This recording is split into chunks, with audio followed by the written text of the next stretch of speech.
तो क्या हाल है मेरे जिंदा इंसानों। पहले मैं ना आज़ाद चाय वालों को अपना मेंटोर मानता था, लेकिन कुछ दिनों पहले मैंने इसकी एक वीडियो देखी। उसके बाद तो मेरे इसके बारे में राय चेंज हो गई। मैंने बोला यार मैं ऐसे बंदे को तो अपना मेंटोर नहीं मान सकता। पहले ही बता दूं, मैं ठग जाओ पाकिस्तान का कोई बहुत बड़ा फैन नहीं हूँ और ना ही दुश्मन। बस इतना पता है कि एक इंसान इस दुनिया में एग्जिस्ट करता है और उसकी मैंने वीडियो देख ली बस। और इस वीडियो में मैं आज़ाद चाय वाले की कोई क्लिप इस्तेमाल नहीं करूँगा। पता चला वीडियो इस्तेमाल करने के चक्कर में और आज़ाद चाय वाले ने कि इतने सारे अजीब और गरीब बात की है कि मैं अगर वो बनाने बैठ जाऊँ ना, 1 घंटे की वीडियो बनेगी और ना मैं इस लायक हूँ और ना मेरा पीसी इस लायक है कि मैं 1 घंटे की वीडियो बनाऊँ। लेकिन मैं उन बातों को मैं ज़रूर उठाऊँगा जिसके ऊपर बात करना बहुत ज़रूरी है, क्योंकि बहुत ज़्यादा वो कंट्रोवर्शियल है। आज़ाद चाय वाला बोलते देखो मैं तुम लोग के ऊपर एहसान करूँगा, मैं तुम लोग को अमीर बनाऊँगा, मैं तुम्हें एजुकेट करूँगा। ये एजुकेशन सिस्टम हमारा ही घटिया एकदम ख़त्म है। मैं तुम्हें एजुकेट करूँगा। तो लोग पूछते हैं भाई तुम कहाँ एजुकेट करोगे? बोलते आओ मेरे कोर्सेज लो। तो फिर चलो पहले हम आज़ाद चाय वाले के कोर्सेज देखते हैं। सबसे पहले हम सस्ता कोर्स चेक करेंगे जिसमें हमें सीखने को मिलेगा पहले तो फास्ट टाइपिंग, उसके बाद फिर से फास्ट टाइपिंग, फिर उसके बाद फिर से फास्ट टाइपिंग और फिर विंडोज़ इंस्टॉल करना भाई साहब सिखा रहे हैं। भाई देखो एक छोटा बच्चा होता है ना जिसको अपनी ज़िंदगी में GTA वाई सिटी खेलना होता है, वो GTA वाई सिटी इंस्टॉल करते करते ये सब सीख लेता है। इसमें कोई इतनी बड़ी बात नहीं कि कोई तुम्हें आके 3,500 रुपये देवे इस बात में। और उसके बाद दूसरे नंबर पे हमारा फेवरेट एडिटिंग का कोर्स। ये कोर्स 29,000 रुपये का और इसमें कुछ ऐसा नहीं है जो तुम्हें वैल्यू दे सके ज़्यादा से ज़्यादा। ये कोर्स इतनी कोई वैल्यू जनरेट नहीं करता कि तुम इसके ऊपर 29,000 रुपये खर्च करो। अब वीडियो एडिटिंग का कोर्स है तो कम से कम कलर करेक्शन और कलर ग्रेडिंग भी सिखा लेते हैं ना, तो बहुत बड़ी बात। और इसी लिस्ट में एक ऐसी चीज़ है ना ग्रीन स्क्रीन वाली, बस एक उठा के एक इफेक्ट लगाना होता है। बस ये तुम्हें मैं अभी करके दिखाता हूँ।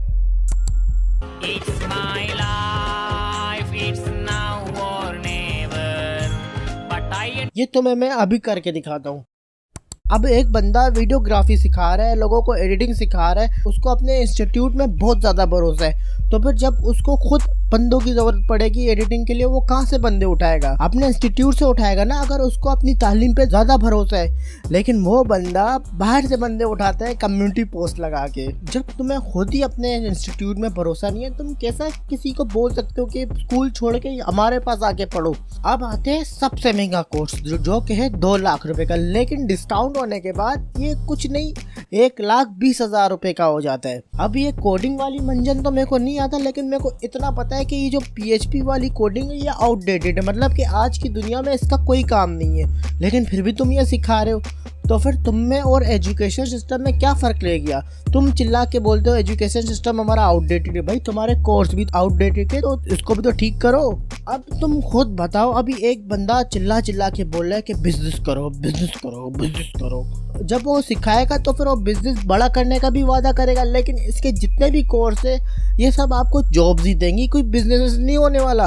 अब एक बंदा कोडिंग सिखा रहा है तो उसकी कोडिंग में भी एक दम होगा, लेकिन एक छोटे बच्चे ने इसकी खुद की वेबसाइट को हैक कर लिया।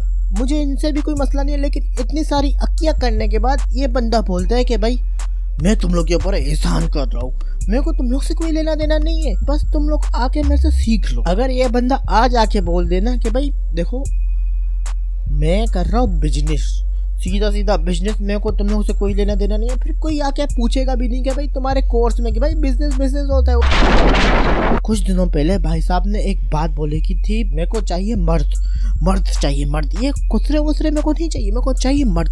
तो ठग दो पाकिस्तान ने बोला भाई तुम्हें मर्द चाहिए तो फिर ये बोलो ना, तुम ख्वाजा सरा को खामा में डिग्रेड क्यों करते हो? तो भाई साहब बोलते हैं कि भाई देखो हमने एक टेस्ट कराया था, उसमें हमने 400 ख्वाजा सरा उठाए थे और उनका टेस्ट कराने के बाद ये पता चला कि 40% वो है जो लेडीज़ के कपड़े पहन के घूमते हैं और वो असली मर्द है, और बाकी 60% सही है। तो चलो मेरे को नहीं लगता कि ऐसा होगा, क्योंकि एक मर्द को यार अपने मर्दानगी पे एक फख्र होता है। ऐसी खामखा में मर्दाना कमजोरी वालों की दुकानें नहीं चल रही। चलो बहस के तौर पे हम मान लेते हैं कि भाई 40% ख्वाजा सरा असली मर्द है, बचे 60%। अब उन 60% में से भी तुम 50% निकाल लो उन्हें जो खुद अपने मर्जी से भीख मांगते और गलत कामें करते। बचे 10% लोग जो कि सही काम करना चाहते, इज्जत से कमाना चाहते और अपनी इस माशरे में एक पहचान बनाना चाहते। अब मैं तुम लोग से पूछता हूँ कि आज तक तुमने कितने ख्वाजा सरा को दुकानों में, बिजनेस में रेडी लगाते हुए, मतलब कि सही काम करते हुए आज तक कहाँ देखा है?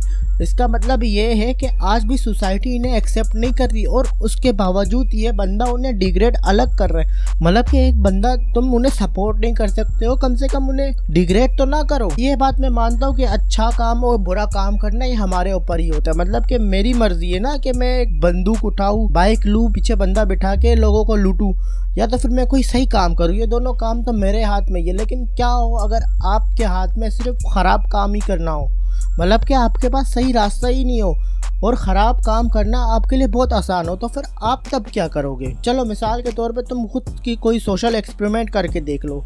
किसी ख्वाजा सरा को किसी बिजनेस में, दुकान में, किसी भी काम में, अच्छे काम में लगा के तुम बिठा दो, लोग आके उसे तंग करके बेजार कर देंगे, नहीं कर देंगे उससे सही काम।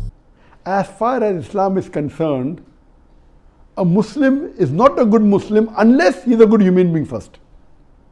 So in Islam, all the aspects of humanity are covered. अब इंसानियत तो ये बोलती है कि किसी की इज्जत इसलिए करने की ज़रूरत नहीं है कि अगला मर्द है, औरत है, ख्वाजा सरा है, अमीर है, गरीब है, काला है, गोरा है, हिंदू है, मुसलमान है, या तो उसके 1 मिलियन सब्सक्राइबर है, या 50 मिलियन सब्सक्राइबर है, या 50 सब्सक्राइबर है। किसी की इज्जत तो इसलिए करो क्योंकि सामने वाला इंसान है। अब भाई साहब की तीसरी बात यह है कि किसी लड़के को पढ़ी लिखी ग्रेजुएट लड़की से शादी नहीं करना चाहिए। यार क्या भुगता है यार, समझ से बाहर है। क्योंकि जो पढ़ी लिखी लड़कियां उनका दिमाग खराब हुआ होता है, वो बोलती है मैं पसंद तो होगी, ये क्या करेगा, मतलब कि उनकी नखरें ज़्यादा होती है। यार देखो मैंने ऐसी भी लड़कियां देखी जिन्हें आता जाता कुछ नहीं है, लेकिन नखरे उनके टॉप के होते हैं। वैसे जो हम जिससे शादी करेंगे वो ख्वातीन है जो हमारी नेक्स्ट जनरेशन को पैदा करेगी और उन्हें पालेगी, मतलब कि उनकी तरबियत करेगी। बच्चा यूनिवर्सिटी में वो हरकतें करता है जो उसने स्कूल में सीखा होता है, और वो स्कूल में वो हरकतें करता है जो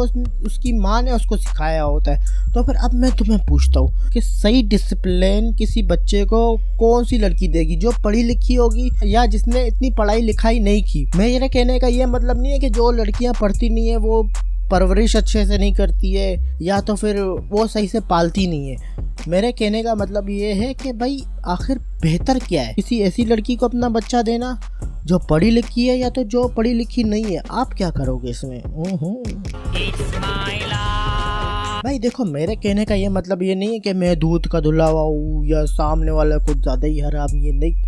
देखो कोई भी इंसान इस दुनिया में परफेक्ट नहीं है। नेचर ने हम सबको परफेक्ट तरीके से अनपरफेक्ट बनाया है, लेकिन इंसान को अपने आप को बेहतर करना चाहिए हर बार। और ये वीडियो इसलिए नहीं है कि मैं ये बात लेके बैठ जाए वाले ले बोला, नहीं, मैं ये बस अपनी बात कहने आया था और मैं बात कह के निकल जाऊंगा।